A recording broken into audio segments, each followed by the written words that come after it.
นี่เนาะกล่องขาวๆนี่ก็ที่ท่านผู้ชมเห็นนะก็เป็นกล่องเกลือเนาะอันนี้เนาะกล่องใหญ่เลยท่านผู้ชมอันนี้ก็จะเป็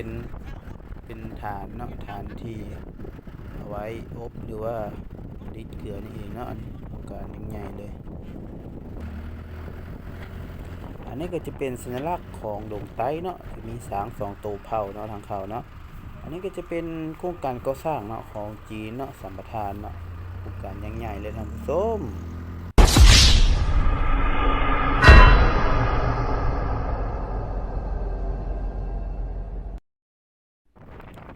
กาสบายดีพ่อแม่พี่น้องบ้องปายสุขุสุคนเนาะมื้อนี้ก็เจอกับส่องตักแท้ๆอีกแล้วเนี่ยก่อนอื่นหมดก็พาติดตามกดไลค์กดแชร์ทั้งสองตักแท้ๆนี่เด้อมื้อนี้ตักแท้ๆจะพามาเที่ยวเนาะดงไต้เนาะหรือว่าเมืองจีนก็ได้เนาะอันนี้ก็ห่างจากตัวเมืองแท้ๆประมาณ20กิโลเมตรหรือว่า20ลักเนาะหรือว่า20กิโลเมตรเนาะห่างจากตรงแท้ๆเนาะอันนี้ทางเข้าเนาะอันนี้จะเป็นบริษัทซิโนเนาะซิโนกากโบนิกหรือว่าบริษัทขุดค้นเกลือแห่เนาะจะขุดค้นเกลือเนาะอันนี้เนาะอันนี้ก็เกลือขาวเนาะก็บ่ฮู้ว่าทางไอจีนเพิ่นเอาไปเฮ็ดหยังเนาะอันนี้ก็จะเป็นทางเข้าเนาะอันนี้เนาะอันนี้จะเป็นทางเข้าก็จ้างยิ่งใหญ่ทางส้มอันนี้จะเป็นทาง2เลนเนาะกลางก็มีต้นไม้เนาะทางกลางมีต้นไม้แล้วก็มีดอกไผ่ประดับประดานี่เบิ่งทางเข้ากับ2เลนท่านผู้ชมงามกว่าเส้นทางตัวเมืองละแค่อีกเนาะจะไปมาก็มาแวะเบิ่งแวะชมเลยเนาะถ้าเขาเส้นเข้าเนาะนี่เนาะท่านผู้ชมจังหวะนี้เฮาก็ไปหาเลาะเนาะซื้ออันกินเด้เฮามามื้อนี้เฮามาเฮ็ดเวียกเนาะเฮามาจัดสวนเนาะมื้อนี้ก็เลยเก็บบรรยากาศมาให้เบิ่งจังหวะนี้ก็ย่างเลาะซื้ออันกินเนาะเพราะว่าเฮาได้มาแต่เช้าได้พอมันไก่เนาะเพิ่นไปฮับแต่เช้าเขามาแต่เช้าเนาะ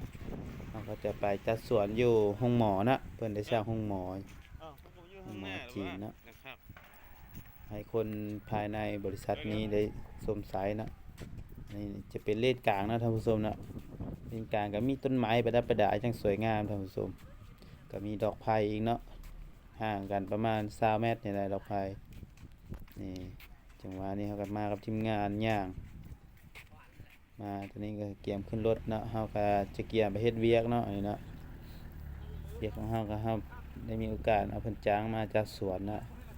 ก็เวียกเบาๆเนาะนี่เนาะอันนี้ก็จะเป็นตึกเนาะตึกที่สร้างแล้วเนาะ2ชั้น3ชั้นตึกหลายท่านผู้ชมแต่ว่ากำลังก่อสร้างเนาะเพิ่งไปเรื่อยๆเลยเนาะว่าจะเป็นจังไดผู้คนก็หลายท่านผู้ชม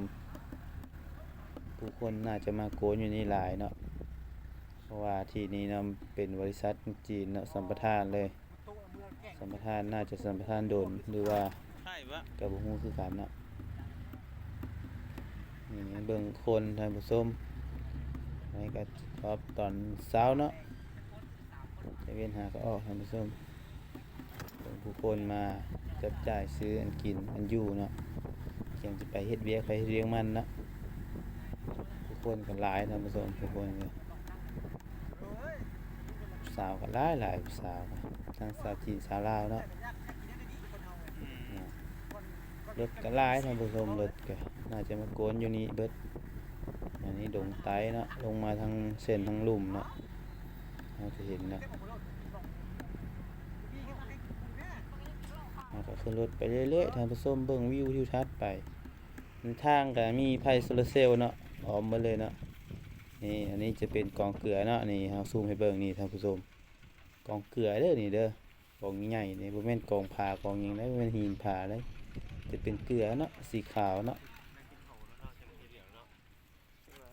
นี่จะเป็นท่งเพียงเลยนะส่วนทั้งลุ่มเกลือหลายทั้งลุ่มก็จะเอาขุดขึ้นมาทางเทิงเนาะ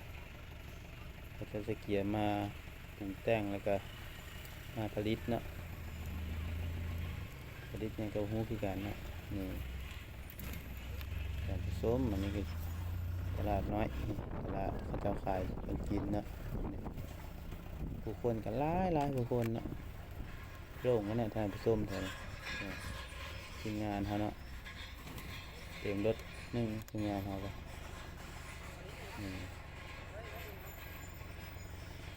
ฟุตบาททั้งอันนั้นก็ติดกะโหลอีกท่านผู้ชมหรือว่าตีหินอ่อนนี่ล่ะนี่ท่านผู้ชมนี่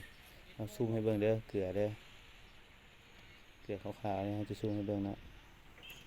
นี่มีดอกไผ่อีกท่านผู้ชมดอกไผ่ประดับประดาเนาะยังสวยงามเนาะไอ้จีนเห็นเนาะเนี่ยตึกท่านผู้ชมเบิ่งเลยตึกกำลังสร้างหรือว่าสร้างแล้วก็เต็มท่านผู้ชมโคตรอลังการงานสร้างเลยท่านผู้ชมนี่อันนี้จะเป็นตึกให้คนงานพักเช้าเนาะนี่เนาะไปมาเฮ็ดเวียกนี่ก็ได้ที่พักพี่แล้วก็เลี้ยงอาหาร3คาบเนาะนี่ท่านผู้ชมอันนี้ก็จะเอาแมคโครย้ายเนาะไต่มาตามทางอันปูไปตรงเลยเนาะทางรับประกันเด้เทนา30เซนบ่ยารถไต่ก็จกไต่อย่างสบายเลยนี่กำลังก่อสร้างครับผู้ชมผมเด็กบักหลายชั้นทีมงานเฮาเนาะมื้อนี้นี่เดี๋ยวเฮาซูมให้เบิ่งเด้อนี่ท่านผู้ชมนี่อันนี้สูงประมาณ3ตึกเนาะ3ชั้นเนาะอันนี้เนาะมีรถจกรถดุดอยู่เทิงนะอันนี้กองขาวนี่บ่แม่นกองหยังเด้อเกลือเด้อท่านผู้ชมเด้อเกลือขาวๆนะท่านผู้ชมนี่ตัวเกลือนี่อันนี้จะเป็นบ่อนผลิตเนาะนี่เนาะแล้วก็ต้มเนาะต้มให้มันออกมาเป็นเกลือนี่อันนี้จะเป็นบ่อนผลิตอบหรือว่าสังกัดหยังก็บ่ฮู้คือเดียวนี่ก็บ่ได้เฮ็ดเวียกอยู่ในนั้นเนาะก็บ่ฮู้นะให้ถ่ายให้เบิ่งแต่ภายนอกเนาะ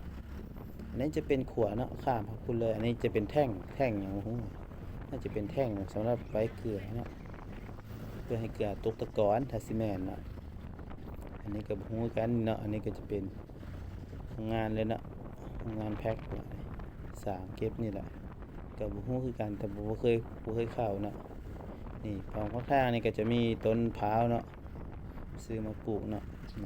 ต้นพร้าวต้นตาลเต็มเลยท่านผู้ชมอันนี้ก็ใกล้สิฮอดบ้านเฮาไปเฮ็ดเวียกแล้วเนาะท่านผู้ชมเนาะอันนี้ก็นี่เฮานี่แล้วท่านผู้ชมนี่สัญลักษณ์ของหลวงไต้เนาะบริษัทซิโนกากโบดิกสัมปทานบ่อแห้เกลือนี่อันนี้ก็จะเป็นกำลังก่อสร้างแล้วท่านผู้ชมเบิ่งเลยท่านผู้ชมแนมคุดแสงหูแสงตาเลยเถอะงานแถวนี้ก็จะย้ายไปเลยเนาะถือโครงการเด้ทั้งโครงการจีนเพิ่นก็ได้ทดแทนขึ้นแล้วก็ให้ย้ายออกจากนี่เนาะอันนี้ก็จะเฮ็ดตึกเนาะขุดเป็นฐานแล้วก็จะเทแล้วก็สร้างตึกนี่ก็เฮ็ดปูยางใหม่เลยท่านผู้ชมนี่เป็นทางปูยางเขาเลยท่านผู้ชมอันนี้จะเห็นเป็นเฮ็ดเป็นตึกปักเซาด้วยเนาะนี่เนาะหรือว่าอันนี้ก็เอิ้นเป็นเมืองจีนเลยก็ได้นะท่านผู้ชมเนาะอันนี้ก็เป็นเลยท่านผู้ชมแสงหูแสงตานะคอยคิมมิมเลยท่านผู้ชมต้นไม้จะรุดออกมาเลยต้นไม้เนาะบ่มีเลยต้นไม้อันนี้จะเป็นที่ดินว่างเปล่าแล้วก็จะเอาต้นไม้มาปลูกใส่ใหม่เนาะอันนี้ก็จะไกลบ่อนเฮาไปจัดสวนแล้วเนาะเดี๋ยวไปเบิ่งเลยตอนเฮาจัดสวนเนาะนี่อันนี้จะเป็นห้องหมอเนาะจะเฮ็ดใหม่เนาะอันนี้เนาะเฮาจะมาจัดสวนอยู่ห้องหมอนี่แหละแบบคนมันก็หลายเด้เพิ่นเลยก็ต้องได้จัดเฮ็ดเป็นห้องหมอใหญ่เลยเพราะว่าคนมันก็หลายคนเนาะอยู่นี่เนาะนี่ก็ฮอดแล้วเนาะนี่เวียกแนวเฮ็ดนะก็มาปลูกต้นไม้เนาะปลูกหญ้านี่เนาะเบิ่งเลยท่านผู้ชมอลังการงานสร้างขนาดเลยต้นไม้เอามาปลูกใส่ไม้ไว้เลยเนาะบ่ว่าจะเป็นต้นพร้าวต้นจำปาหรือว่าต้นนี้เนาะต้นหมอกต้นมากโอ้หลายท่านผู้ชมเบิ่งเลยท่านผู้ชม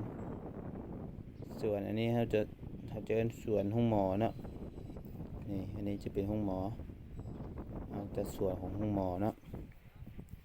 กะเบาๆท่านผู้ชมเบียกอยู่นี่ นี่สังเกตต้นไม้ท่านผู้ชมลมแห้งขนาดเลยท่านผู้ชมเอ้ยนี่อุปกรณ์ของเราก็จะปลูกต้นไม้อ้อมเขาจะเอาจัดไม้ไปเลยเด้อสวนกันต้นหญ้านี่ก็ปลูกใส่เอาเนาะต้นหญ้าเนาะนี่ทีมงานเรามาปลูกนี่ปลูกต้นดอกไม้เนาะนี่อยากเบาๆเนาะเฮ็ดกับไอจีนสบายการปลูกก็นั่งอยู่นี่ปลูกต้นไม้